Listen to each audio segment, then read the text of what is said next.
A single satisfying signature on a single piece of paper just destroyed an entire country's economy. No bombs, no bullets, no soldiers, just ink, a banking code, and the flip of a digital switch. Just minutes ago, shockwaves spread across global financial markets as another round of devastating economic sanctions was announced, targeting a nation of over 80 million people. Within hours, their currency began to collapse. Banks froze, import lines went dark, medicine shipments halted, food prices skyrocketed overnight. The world is watching as an entire economy is strangled in real time, not by military invasion, not by aerial bombardment, but by something far more surgical, far more invisible, and far more ruthless than any weapon ever fired from a barrel. Economic sanctions, the weapon of mass destruction that nobody calls a weapon. The invisible war that destroys nations without ever making the evening news.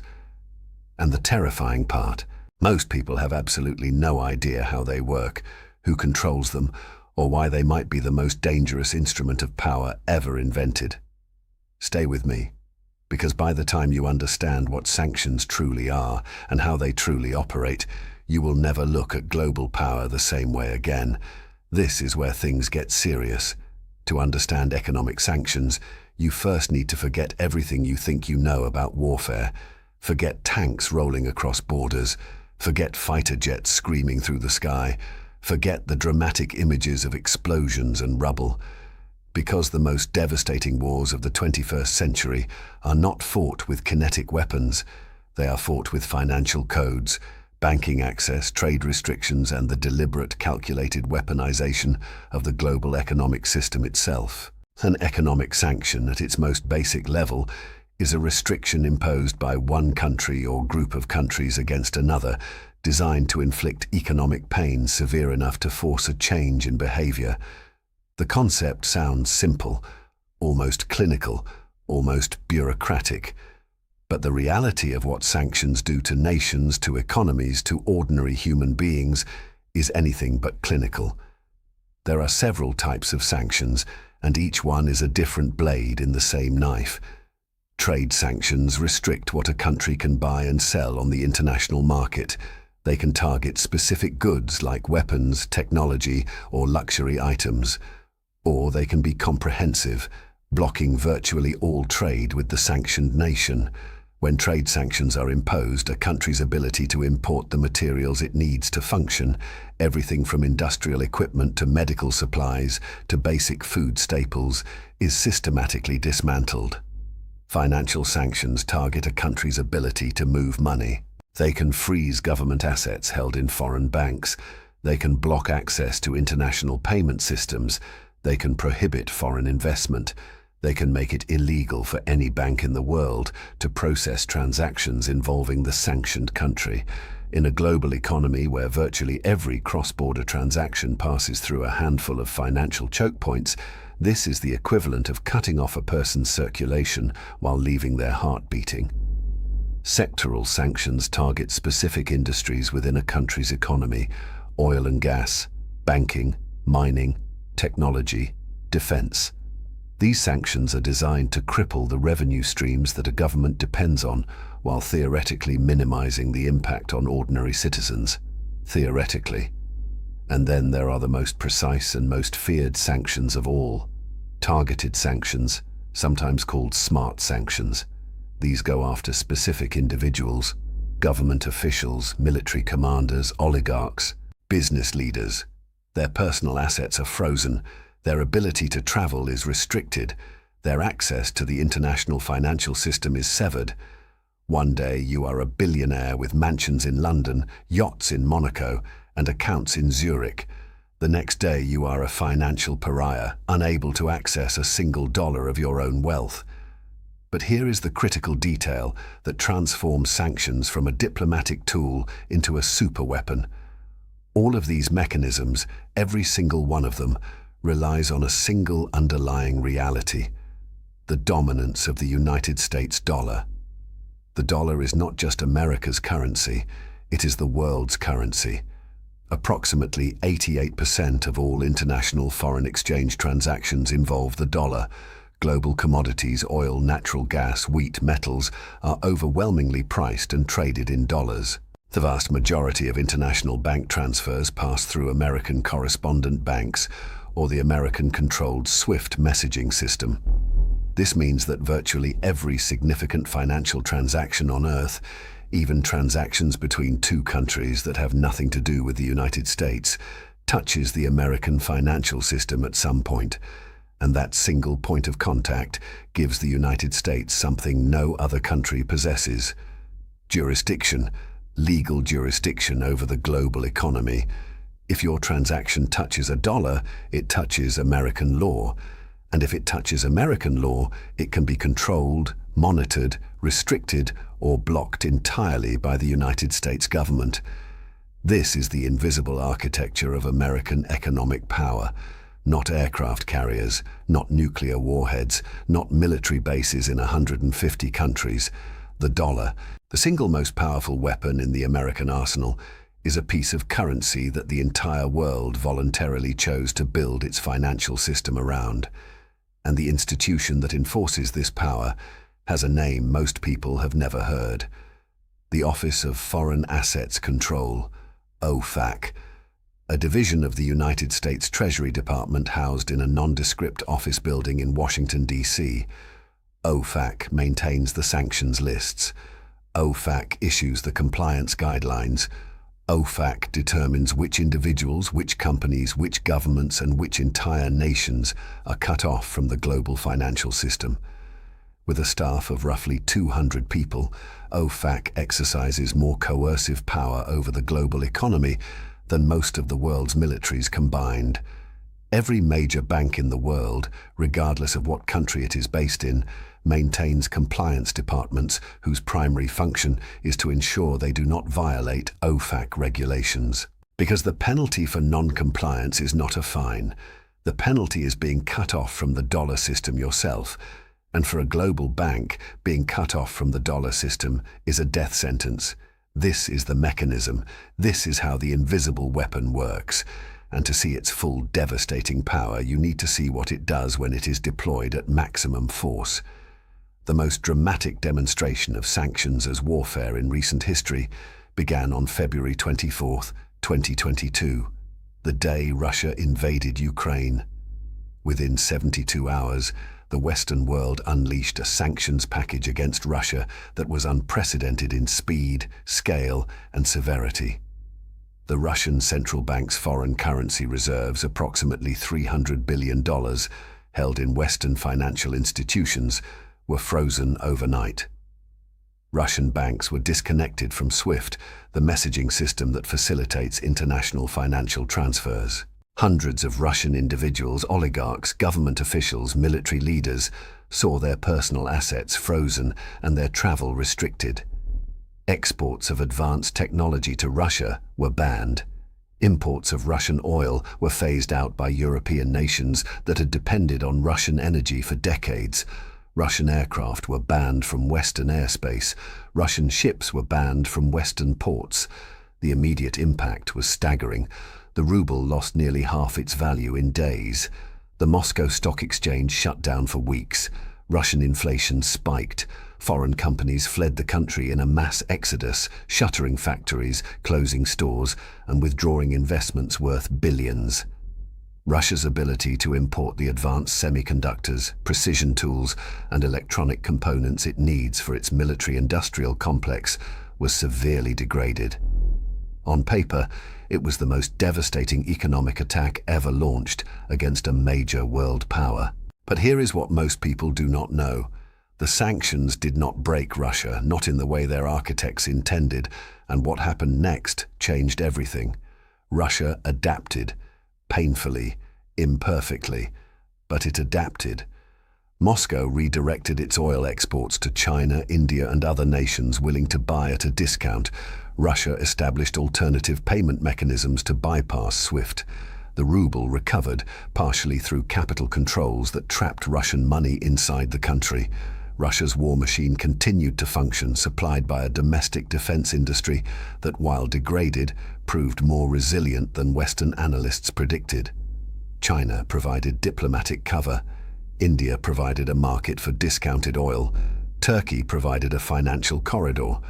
The sanctions created enormous economic pain, but they did not achieve their stated objective of forcing Russia to withdraw from Ukraine or collapsing the Russian state. And this is the fundamental paradox of economic sanctions. They are devastating enough to destroy ordinary lives, but often insufficient to change the behavior of governments.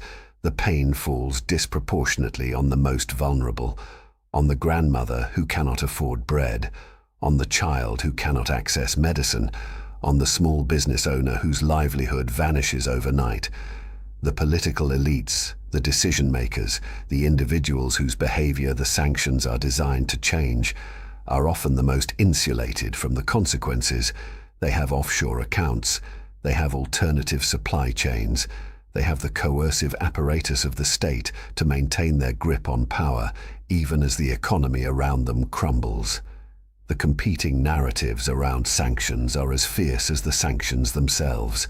The nations imposing sanctions frame them as a moral imperative, a principled alternative to military force, a way to punish aggression, deter future violations of international law, and impose costs on rogue regimes without risking the lives of soldiers. Sanctions are presented as the civilized option, the measured response, the tool of responsible statecraft. The nations subjected to sanctions tell a radically different story. They describe sanctions as economic warfare, as collective punishment, as a neo-imperial instrument through which the United States and its allies impose their will on sovereign nations under the guise of international law. They point to the humanitarian consequences, the shortages, the inflation, the suffering of innocent civilians, and they argue that sanctions are not an alternative to war. They are war waged against entire populations by a different name. Both narratives contain elements of truth, and that is precisely what makes this issue so difficult, so morally complex, and so dangerous. Consider Iran. The Islamic Republic has been under various forms of American sanctions for over 4 decades.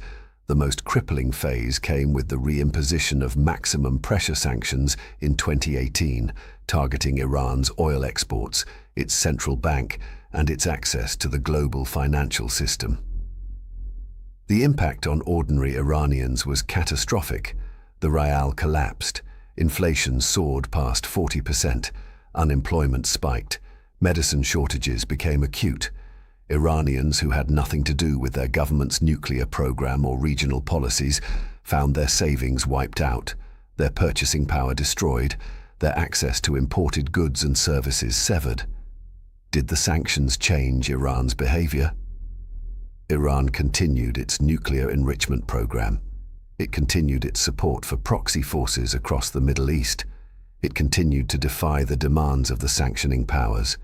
The regime did not fall. The regime did not capitulate. The regime adapted, hardened, and in many ways became more aggressive, not less. Consider North Korea, the most heavily sanctioned nation on Earth. Decades of comprehensive sanctions have failed to prevent Pyongyang from developing nuclear weapons, testing intercontinental ballistic missiles, and maintaining one of the most repressive political systems in human history. The sanctions have, however, contributed to widespread malnutrition, economic deprivation, and human suffering on a scale that is difficult to comprehend. The Kim regime endures. The people suffer. The strategic calculus remains unchanged. Consider Cuba. Over 60 years of American sanctions, the longest-running embargo in modern history, have failed to dislodge the Cuban government. They have succeeded in keeping Cuba impoverished, in restricting the freedoms of ordinary Cubans, and in providing the Cuban government with a convenient external enemy to blame for every domestic failure. The global reaction to the weaponization of the financial system is now reshaping the very architecture of global power. China, watching what happened to Russia's foreign reserves, has accelerated its efforts to internationalize the yuan and reduce its dependence on the dollar system. Beijing is building alternative payment mechanisms. It is stockpiling gold at a record pace. It is negotiating bilateral trade agreements denominated in yuan with countries across Asia, Africa, and Latin America. The digital yuan, China's central bank digital currency, is being positioned as a potential alternative to dollar-based international transactions. Russia, burned by the freezing of its reserves, has shifted its trade settlement with China almost entirely to yuan and rubles. The share of dollar-denominated trade between the world's two largest sanctioned powers has collapsed from over 90% to single digits in just 2 years. The BRICS nations, Brazil, Russia, India, China, and South Africa, along with their expanding roster of new members, are openly discussing alternatives to the dollar-dominated financial system: a BRICS payment system, a BRICS development bank, a BRICS currency basket. These initiatives are in early stages, fragmented and fraught with internal contradictions, but their existence signals something profound. The rest of the world is watching the weaponization of the dollar and deciding that dependence on a financial system controlled by a single country is a strategic vulnerability they can no longer afford. Even traditional American allies are hedging.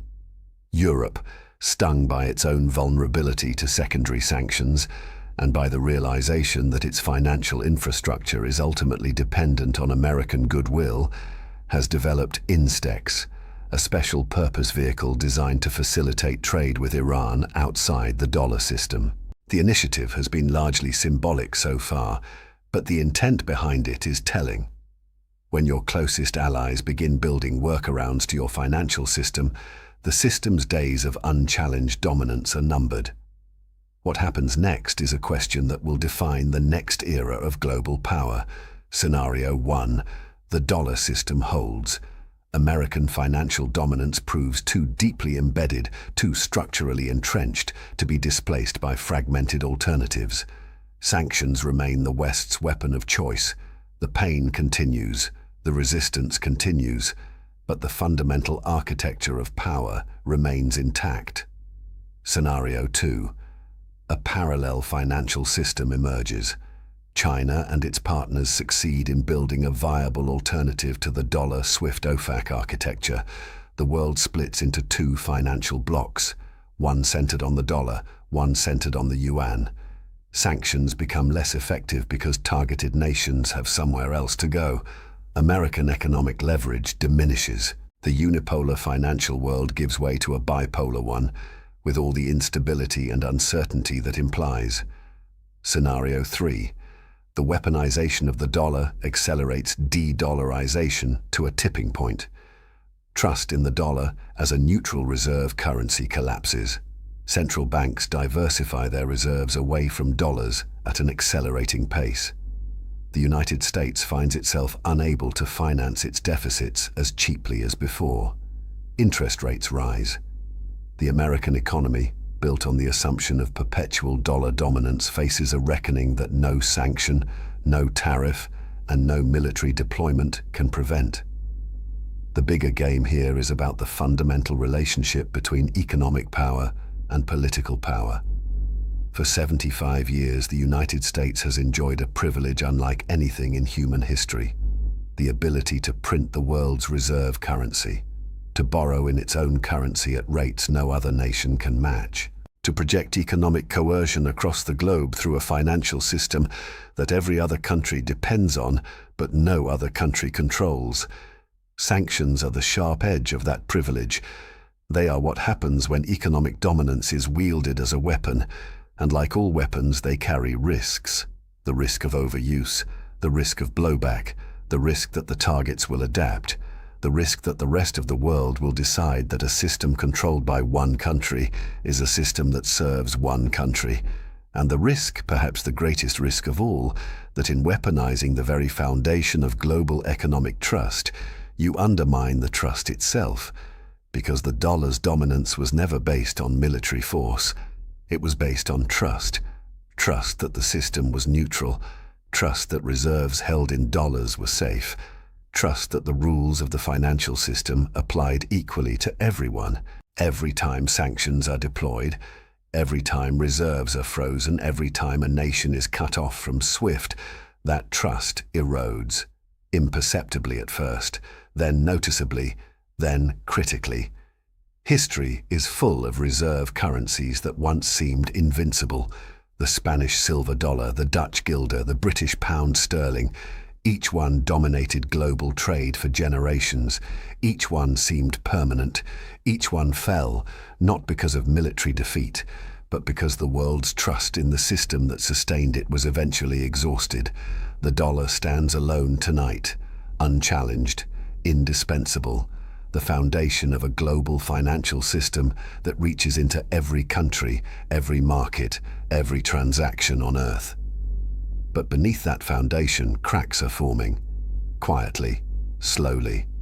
In conference rooms in Beijing and Moscow and Riyadh and Brasilia, where men and women who have watched the weapon of sanctions deployed again and again are asking themselves a single dangerous question. What if we did not need the dollar at all? That question has not been answered yet, but for the first time in 75 years, it is being asked seriously by serious people with serious resources and serious intent. The most powerful weapon in the world is not a missile, it is not a nuclear warhead, it is not an aircraft carrier, it is a currency, and the most dangerous thing about a weapon is not what it does when you fire it. It is what happens when the rest of the world decides they no longer want to be within range.